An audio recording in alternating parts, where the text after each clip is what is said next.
નમસ્તે મિત્રો, હું છું ધર્મેશ પ્રજાપતિ. મારી યુટ્યુબ ચેનલમાં તમારું સ્વાગત છે. મિત્રો, મારી ચેનલને તમે સબસ્ક્રાઇબ કરજો જેથી નવા વિડીયો લેક્ચર તમને તરત જ મળી શકે. મિત્રો, આગળના લેક્ચરમાં આપણે ભૌતિક વિજ્ઞાનમાં ન્યુક્લિયસમાં એના બંધારણની વાત કરી અને હવે આપણે વાત કરીએ ન્યુટ્રોનની શોધ. મિત્રો, આ ન્યુટ્રોનની શોધ કઈ રીતે થઈ આપણે અત્યારે તો બહુ સરળતાથી કહી શકીએ છીએ કે ભાઈ પરમાણુની રચનામાં ન્યુક્લિયસમાં એક પેલા પ્રોટોન હોય, ન્યુટ્રોન હોય, પણ આ ન્યુટ્રોન કઈ રીતે શોધાયો? તો મિત્રો ખાસ યાદ રાખજો કે આપણે હાઇડ્રોજનની વાત કરીએ, હાઇડ્રોજનના સમસ્થાનિકમાં ડ્યુટેરોન અને બીજો છે ન્યુટ્રોન.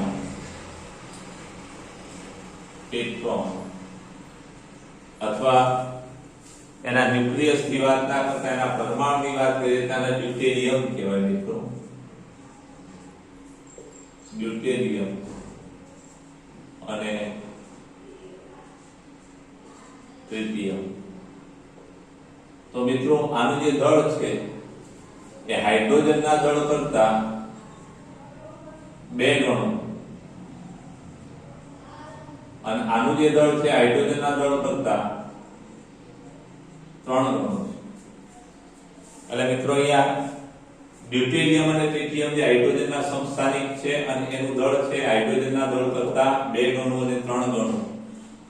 મિત્રો, આ જે ડ્યુટેરિયમ અને ટ્રિટિયમ છે એ બંને એક એક પ્રોટોન ધરાવે. એટલે આમાં પણ પ્રોટોન કેટલો છે મિત્રો? તો કે આમાં પ્રોટોનની સંખ્યા 1 છે. એટલે અહીંયા બંને છે પ્રોટોન કેટલા ધરાવે? તો બંનેના ન્યુટ્રોન છે પ્રોટોન 1 ધરાવે છે. હવે પ્રોટોનની સંખ્યા બંનેમાં 1 છે. જ્યારે દળની વાત કરીએ તો દળનો ગુણોત્તર એટલે પ્રોટોન હાઇડ્રોજન માટે પણ પ્રોટોન 1 છે, ડ્યુટેરિયમ માટે પણ 1 છે, ટ્રિટિયમ માટે પણ 1 છે. જ્યારે એમના દળનો ગુણોત્તર આપણે કહીએ મિત્રો તો માસ of proton mass of hydrogen, mass of deuterium, mass of tritium = 1:2:3 છે. એટલે દળનો ગુણોત્તર આ 1:2:3 છે. પ્રોટોન સરખા છે. એટલે એનો મતલબ એ થાય કે મિત્રો આ ડ્યુટેરિયમ અને ટ્રિટિયમ છે એ પ્રોટોન કરતા વધુ દળ ધરાવે છે. પ્રોટોન બધામાં સરખા છે. એટલે એનો મતલબ એ થાય કે ડ્યુટેરિયમ અને ટ્રિટિયમ એ વધારાનું તટસ્થ દળ ધરાવે છે. અને આ વધારાનું તટસ્થ દળ છે એ કેટલું છે? તો કે પ્રોટોનના દળ કરતા 2 ગણું કે 3 ગણું.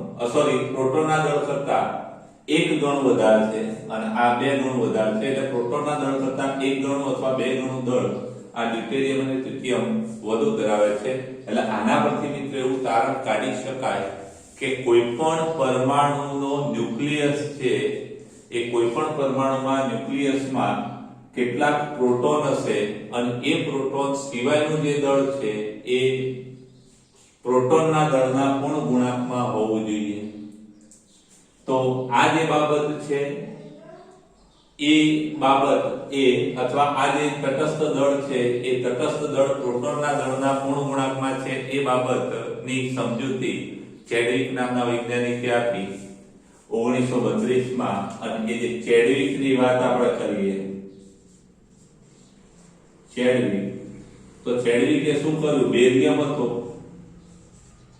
અને બેરિયમ પર આલ્ફા કણનું પ્રસારણ કર્યું. મિત્રો, આલ્ફા એટલે ખાસ યાદ રાખજો, આલ્ફા એટલે શું? હિલિયમ.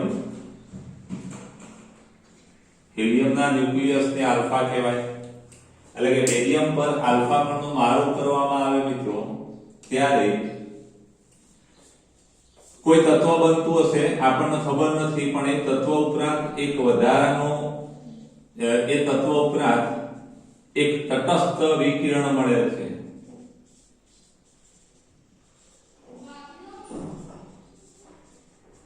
અને આ જે તટસ્થ વિકિરણ મળે છે એ તટસ્થ વિકિરણ એ પાછું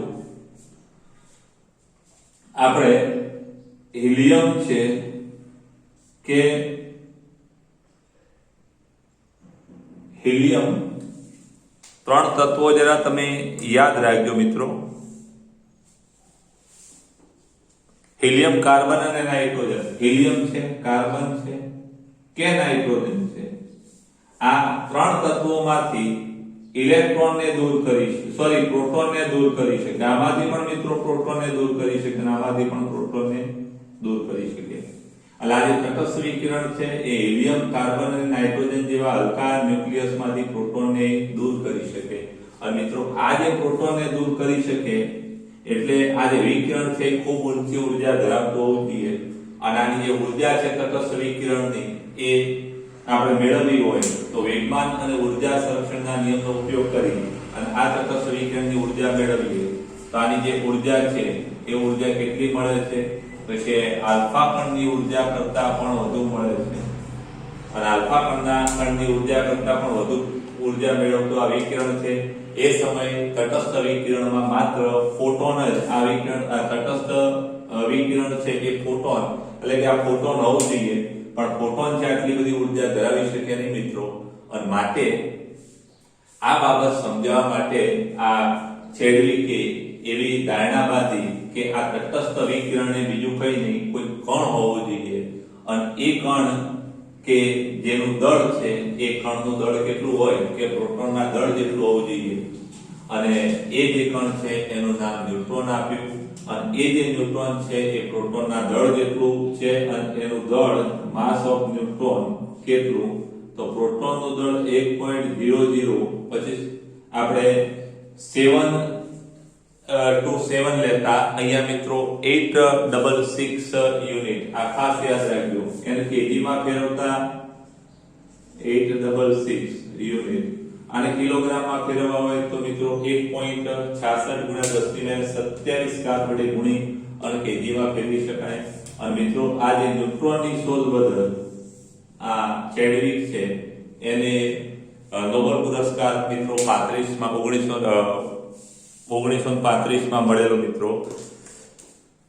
હવે આ જે ન્યુટ્રોન છે, હવે ખાસ યાદ રાખજો મિત્રો, પ્રોટોન છે મુક્ત અવસ્થામાં હોઈ શકે, ન્યુટ્રોન છે મુક્ત અવસ્થામાં હોઈ ના શકે. કેમ ના હોઈ શકે તો આ જે ન્યુટ્રોન છે ને એ ન્યુટ્રોન પાછો જો મુક્ત અવસ્થામાં ન્યુટ્રોન હોય તો એનું પ્રોટોન અને ઇલેક્ટ્રોનમાં વિભંજન થાય છે, સાથે પાછો એક એન્ટી ન્યુટ્રિનો નામનો કણ હોય છે. એટલે ખાસ યાદ રાખજો મિત્રો કે આ ન્યુટ્રોન છે એ મુક્ત અવસ્થામાં ન્યુટ્રોન હોય તેનું તરત જ પ્રોટોન અને ઇલેક્ટ્રોનમાં વિભંજન થાય. પ્રોટોનનો વિદ્યુતભાર +1, આનો -1, એટલે +1 ઇલેક્ટ્રોન જેટલો, આનો -1 ઇલેક્ટ્રોન જેટલો, એટલે બેલેન્સ થઈ જશે મિત્રો. કેટલીક વખત આ નામ પણ લખાય +1 અહીંયા -1. એટલે આ જે ન્યુટ્રોન છે એ કેવો છે મિત્રો? સ્થાયી નથી, અસ્થાયી છે. મુક્ત અવસ્થામાં એ ન્યુક્લિયસની અંદર ન્યુટ્રોન હોય તો એ મિત્રો સ્થાયી હોય. અને આનો ન્યુટ્રોનનો જીવનકાળ છે એ જીવનકાળ મિત્રો ખાસ યાદ રાખજો 1000 સેકન્ડ છે. એનો સરેરાશ જીવનકાળ કેટલો તો કે ન્યુટ્રોનનો સરેરાશ જીવનકાળ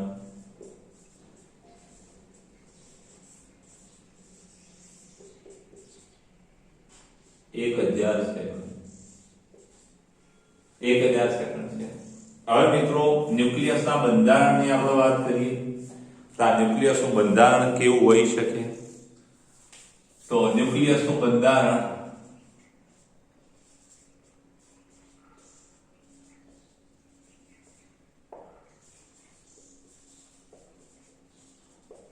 ન્યુક્લિયસના બંધારણમાં મિત્રો આપણે સામાન્ય રીતે Z એ પરમાણુ ક્રમાંક છે,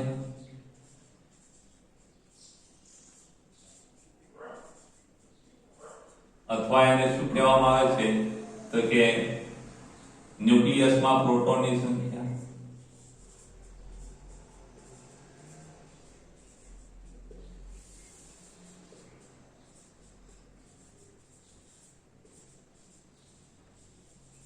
અથવા પ્રોટોન અંક પણ કહેવાય છે મિત્રો. પછી ન્યુટ્રોનની સંખ્યા n વડે દર્શાવાય છે, પરમાણુ ન્યુટ્રોન અંક.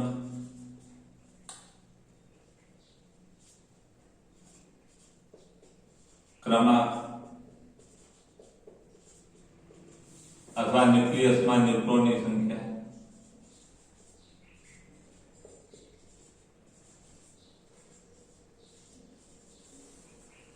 અને એ બરાબર z વત્તા n પ્રોટોન અને ન્યુટ્રોનની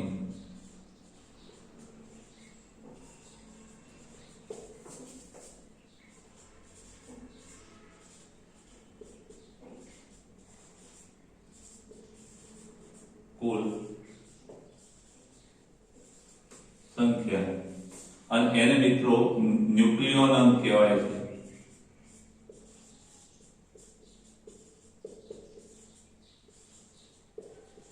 અથવા ન્યુક્લિયોન ક્રમાંક. મિત્રો આ પ્રોટોન અને ન્યુટ્રોન નું ભેગું નામ છે ન્યુક્લિયોન. પ્રોટોન અને ન્યુટ્રોન ને ન્યુક્લિયોન કહે છે.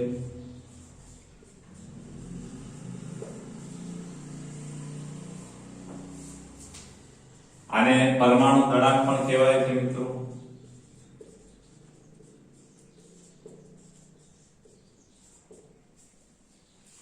અને કોઈ પણ તત્વના ન્યુક્લિયસને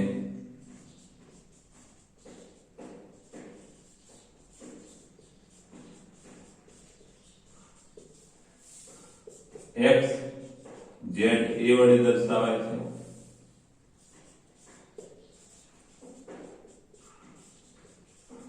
જેમાં z શું છે ખબર પડી ગઈ, a શું છે ખબર પડી ગઈ, x એ શું છે તત્વના પરમાણુનો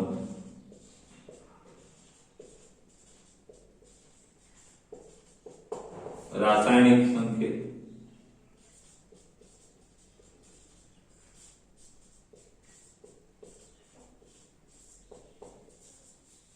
તો મિત્રો આ ખાસ યાદ રાખવું. કેટલાક ઉદાહરણ આપણે લઈ શકીએ આમાં કે દાખલા તરીકે ગોલ્ડ ની વાત કરીએ AU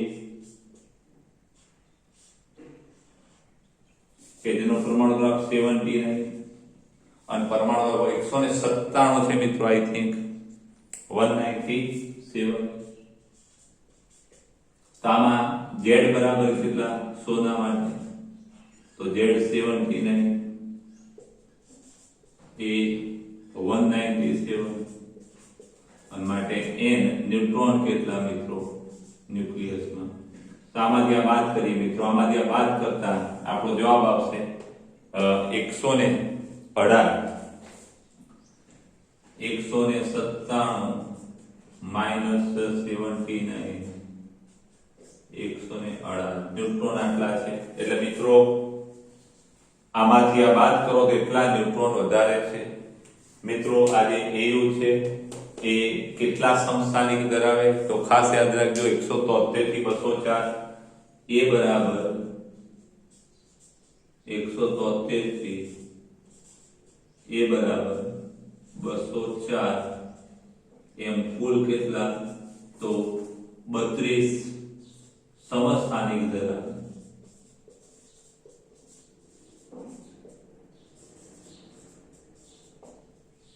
મિત્રો બીજો હાઇડ્રોજન ની આપણે વાત કરીએ તો હાઇડ્રોજન 1H2 સોરી 1H1 પછી 1H2 1H3 એમ 3 સમસ્થાનિક ધરાવે. બંધારણની વાત મિત્રો અહીં પૂરી થઈ જાય છે. સ્ક્રીનશોટ લેવો લઈ લેજો. થોડી વાત આમાં બાકી છે. હવે આમાં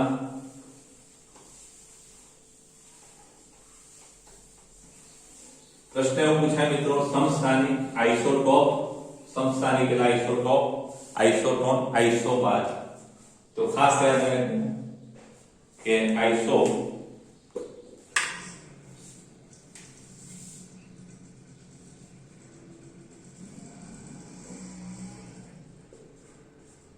ટોપ્સ આઇસો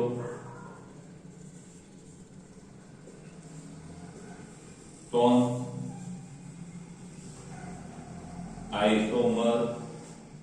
આઈસો 12 એક આવે છે મિત્રો,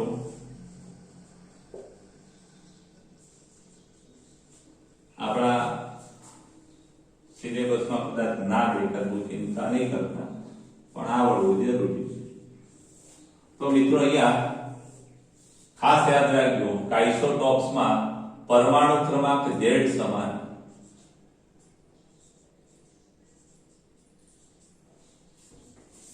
A અને N સમાન.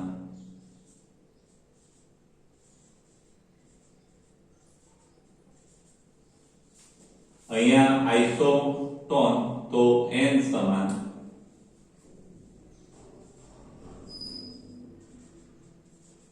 અને A અને Z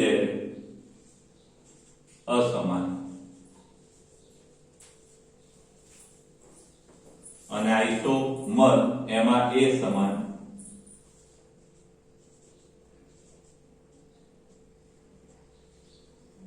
અને અહીંયા Z અને A, Z અને N અસમાન, અને આમાં બધા જ સમાન, Z, N અને A સમાન. એટલે મિત્રો આના પરથી તમે વ્યાખ્યા બનાવી શકો. આઇસોટોપ્સ તો જે તત્વના પરમાણુઓના ન્યુક્લિયસમાં પરમાણુ ક્રમાંક Z સમાન હોય, જ્યારે ન્યુટ્રોન અને પરમાણુ દળાંક સમાન હોય, તેવા પરમાણુઓને એકબીજાના આઇસોટોપ્સ કહેવામાં આવે છે. અને એમાં ઉદાહરણ મિત્રો લેવા હોય તેમ કહી શકાય હાઇડ્રોજનના 3 સમસ્થાનિક 1h1, 1h2 અને 1h,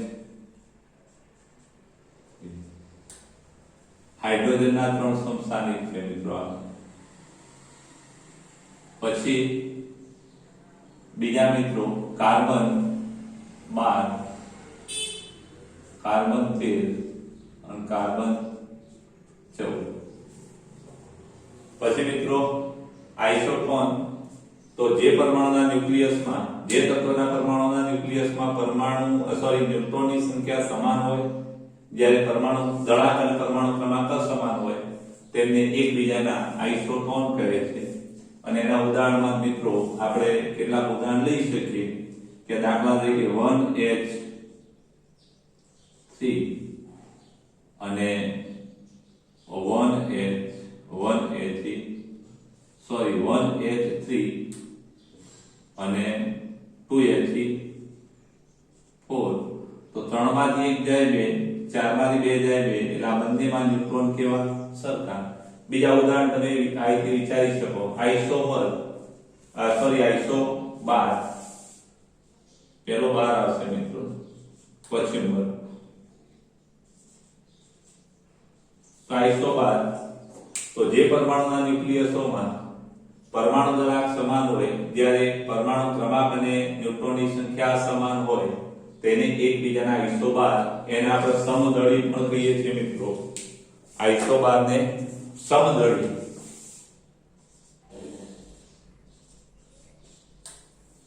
આને આઇસોટોપ્સ ને સમસ્થાનિક કહે છે.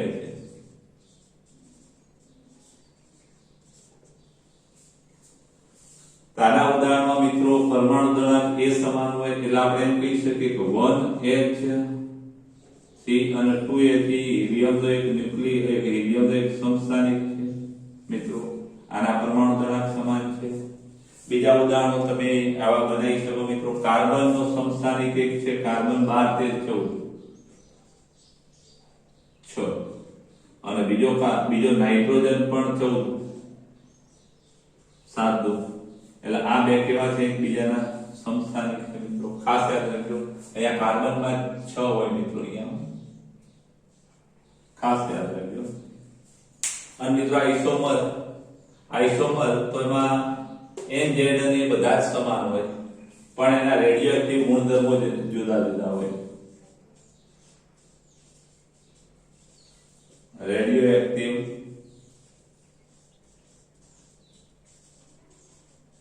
ગુણધર્મો અસમાન.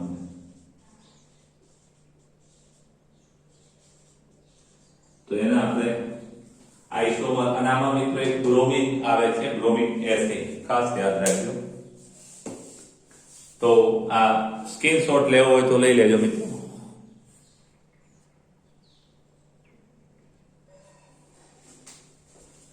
ન્યુક્લિયસનું પરિમાણ, નેક્સ્ટ ટોપિક.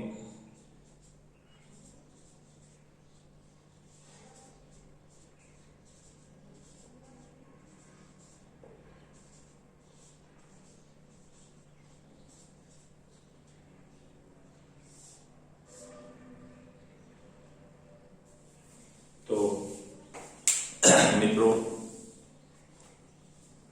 આલ્ફા કણના પ્રકીર્ણનના પ્રયોગ દ્વારા આ ન્યુક્લિયસનું પરિમાણનું અથવા ન્યુક્લિયસના પરિમાણનો અંદાજ મેળવવા વાળા સૌપ્રથમ વૈજ્ઞાનિક એટલે રધરફર્ડ.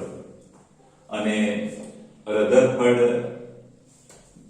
ના બે વિદ્યાર્થીઓ ગાઈગર અને માસ્ટર નામના વૈજ્ઞાનિકોએ આલ્ફા કણને સોનાના વરખ પરથી પ્રકીર્ણિત કર્યા અને એમાં મિત્રો 5.5 મિલિયન ઇલેક્ટ્રોન વોલ્ટ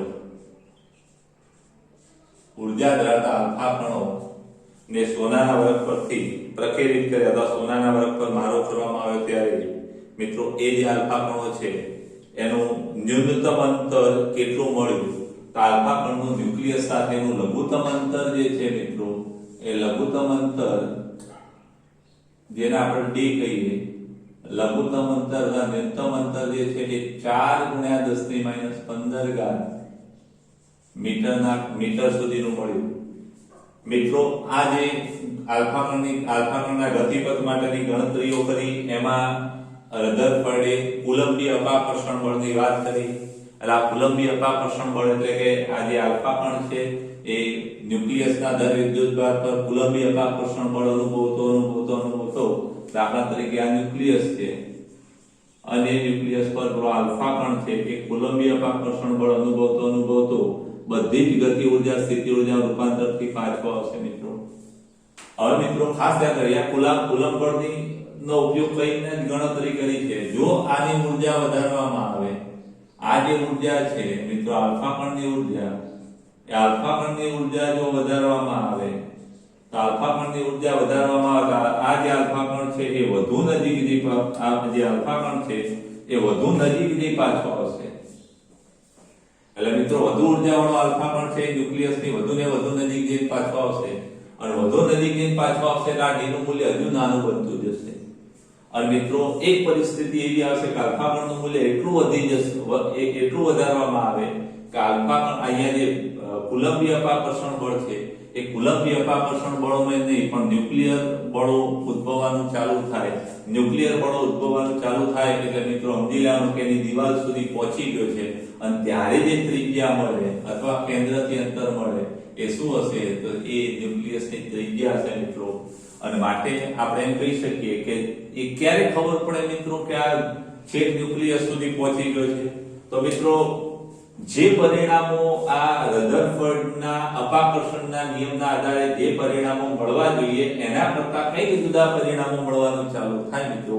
એટલે સમજી લેવાનું કે અહીંયા કુલંબ બળ નહીં પણ એક બીજું બળ ન્યુક્લિયર બળ એમાં ઉદ્ભવતું હોવું જોઈએ. અને ત્યારે જે અંતર મળે છે મિત્રો એ અંતર કયું મળે છે? તો કે એનો ત્રિજ્યાનો. અને એ ત્રિજ્યા કેટલી માલુમ પડે છે મિત્રો? તો કે 10⁻15 મીટરના ક્રમની માલુમ પડે છે.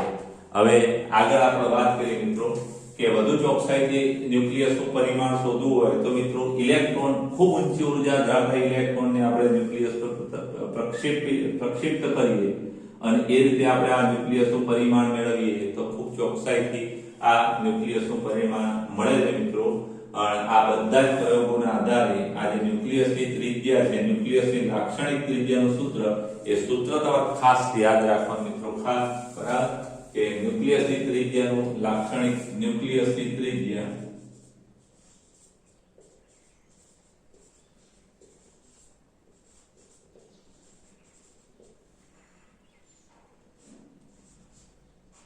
R is equal to R0 a raised to 1. જ્યાં a શું છે મિત્રો? તો જ્યાં a તત્વનો પરમાણુ ગુણાંક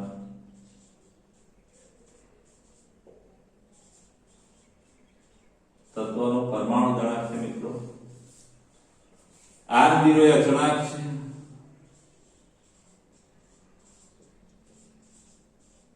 અને એનું મૂલ્ય 1.2 ગુણ્યા 10⁻15 ઘાત મીટર અને એને આપણે એમ કહી શકીએ કે 1.2 -15 એટલે ફર્મી।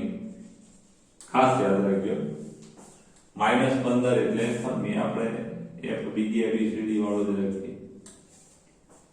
હવે ખાસ અહીંયા એક છે એ મિત્રો પરમાણુ દળાંક છે। હવે આના પરથી આપણે ઘનતાનો જરા અંદાજ મેળવીએ તો કેવો હોય તો આપણે અહીંયા પદ v બરાબર શું થાય તો r એ એની 1/3 ઘાતના 1/3 ના સમપ્રમાણમાં છે એટલે પરમાણુનું કદ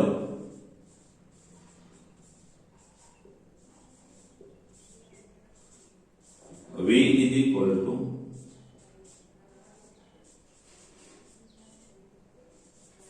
ⅴ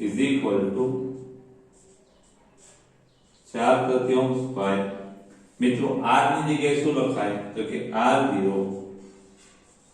a⁻⁰ અને એની 3 ઘાત is equal to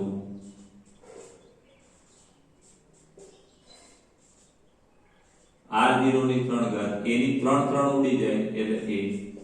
એટલે મિત્રો આ કદ v એટલે કે ન્યુક્લિયસ નું કદ છે એ a ના સમપ્રમાણમાં ખાસ યાદ રાખજો।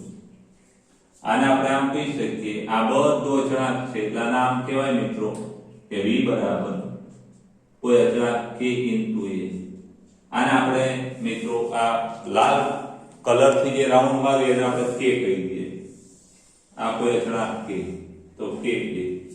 હવે મિત્રો ઘનતા બરાબર શું થાય હવે એક ન્યુક્લિયસનું દળ આપણે એમ કહીએ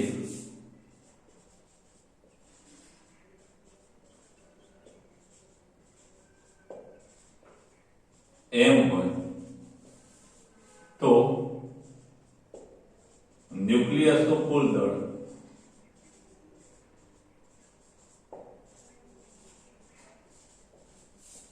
એમ કેટલું થાય તો કે એક ન્યુક્લિયસનું દળ m અને ન્યુક્લિયોન કેટલા છે એક ન્યુક્લિયોનનું દળ m અને ન્યુક્લિયોન કેટલા છે તો કે a પરમાણુ દળાંક કેટલા અને માટે ઘનતા બરાબર શું થાય દળ ભાગ્યા કદ